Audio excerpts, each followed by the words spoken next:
जय श्री राम भक्तों, जय श्री बालाजी महाराज, जय माता की। कैसे हो आप सब? आशा करते हैं कि सभी जो हैं सुरक्षित ही होंगे और बालाजी महाराज मां अम्बे की कृपा भी सभी के ऊपर बनी हुई है। यही हमेशा आप सभी के लिए दिल से कामना करते हैं।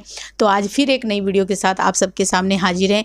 जैसे कि बहुत सारे लोगों के जो है हमारे पास कमेंट भी आते हैं, कॉल भी आती है। तो लोग कहते हैं कि जैसे आज ही मेरी बात हुई थी किसी से, तो उन्होंने कहा है कि हमारे शरीर पे जैसे कि नकारात्मक शक्तियाँ हैं, अगर हमारे शरीर पे कोई नकारात्मक शक्ति आती है, क्या वो भी भक्ति भाव कर सकती है या भक्ति मांगती है या करनी चाहिए? क्या होता है इसके पीछे की सारी कहानी?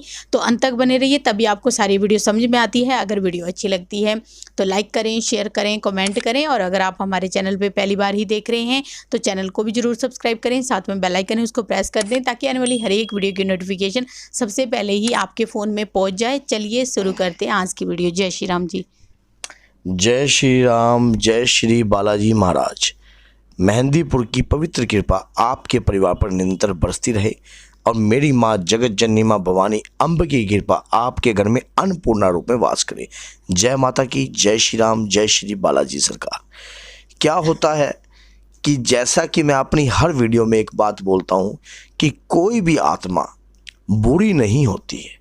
आत्मा परमात्मा का सूक्ष्म रूप है और उसी के रूप है और उसी का ही कार्य करती है।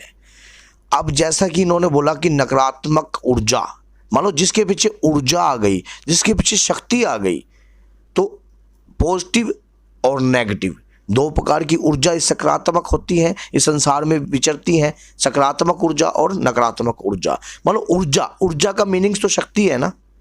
ऊर्जा का मीनिंग्स तो चाहे वो गलत कर रही है, चाहे अच्छा ही कर रही है या बुरा कर रही है।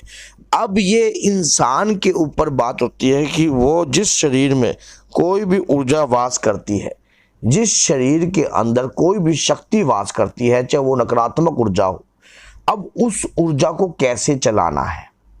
जिस प्रकार से पानी का स्वभाव जो है ऊपर से नीचे आने का है, आपको भी ये बात पता है। हवाई जहाज का जैसे कि मैंने ये रिमोट है, इसी का ऊपर से नीचे गिरा तो ये नीचे ही गिरेगा। क्यों? अब बहुत से व्यक्ति कहेंगे इसमें क्या है, गुरुत्वाकर्षण बल है, धरती में खिंचाव है, एक ऊर्जा है जो नीचे की तरफ खींचती है। लेकिन भैया हजारों टन माल लेकर हवाई जहाज ऊपर उड़ जाता है, हजारों मंजिलों ऊपर पानी ऊपर चला जाता है, जिसके अंदर एक सिस्टम काम करता है। उसी प्रकार से हमारे जो भक्ति है एक ऐसा बहुमूल्य सिस्टम है कि जो नकारात्मक ऊर्जा है उसको सकारात्मक बनाने के लिए हमें अपने जो शक्तिमान शरीर है, जो ऊर्जावान शरीर है, उस शरीर से हमें कैसे काम करवाना है। जब हम कंटिन्यू अपनी भक्ति को बढ़ा देंगे और भी उजागर कर देंगे, तब वो भक्ति कब एक शक्ति रूपेण हो जाएगी आपको पता नहीं लगेगा। इनका क्वेश्चन ये था कि कोई नकारात्मक शक्ति शरीर पर आती है, क्या वो भी पूजा पाठ करती है? मैंने शुरू में ही उसका आंसर आपको दे दिया कि कोई भी शक्ति मान लो बाबा से जोड़ने के लिए आती है, किसी धर्म से जोड़ने के लिए आती है। अगर कहीं ना कहीं मेरे साथ अगर कोई ऐसा कार्य ना हुआ होता तो आज शायद ही मैं बालाजी महाराज और हनुमान जी महाराज की शक्तियों के बारे में जान सकता था। कोई भी आत्मा बुरी नहीं होती, बुरी होती है उसकी सोच, उसकी सोच को बदल देना।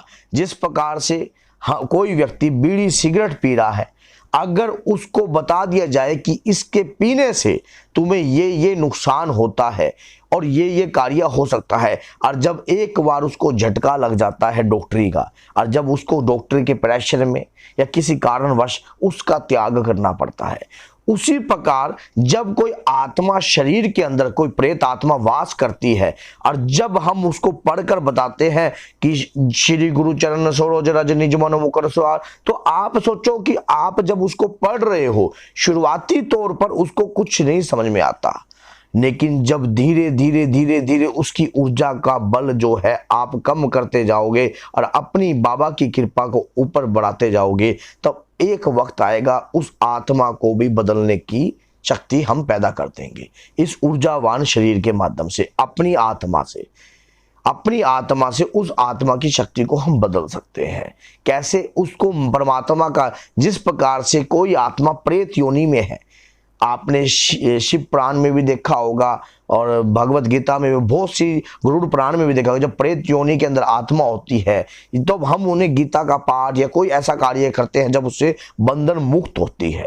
यह वही कार्य होता है कि जब हम अपने शरीर के माध्यम से उस आत्मा की सद्गति करवाने का कार्य करते हैं, तब वो बहुत ही ज्यादा बहुमूल्य बन जाती है। अब उसको बहुमूल्य बनने में भी हमारा ही सहयोग होता है।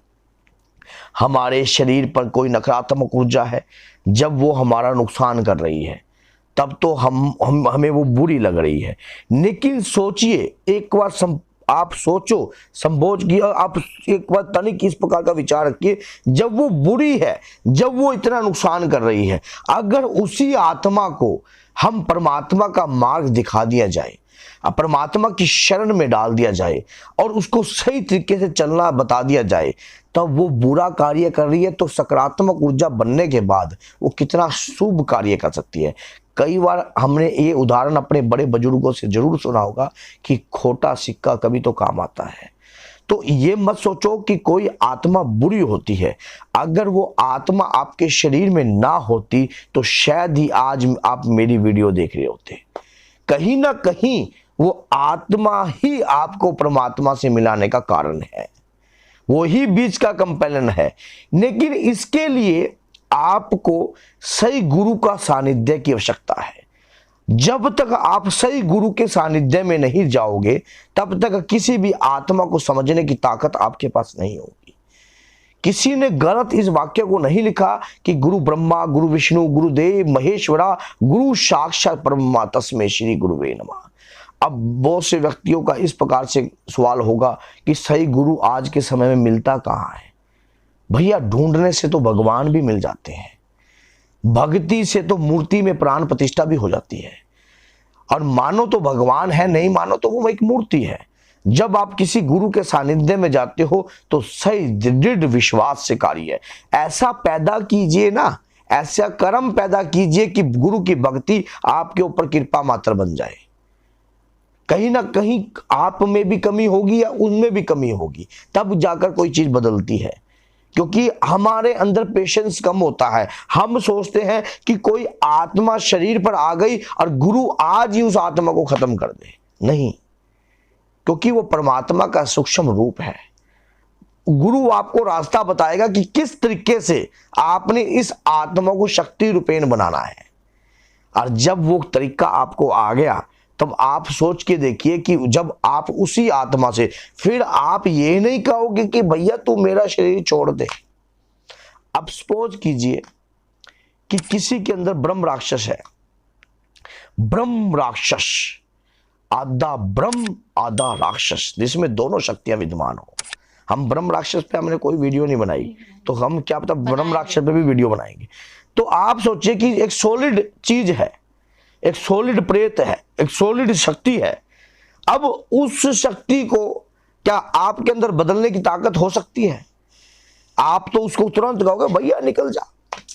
किसी में कोई जिन्न आ गया या कोई ऐसी आत्मा आ गई कि जो शक्तिशाली है, कोई पिशाच आ गया, तो हम एक ही मन में रहता है कि भैया निकाल दे, अभी जा तू।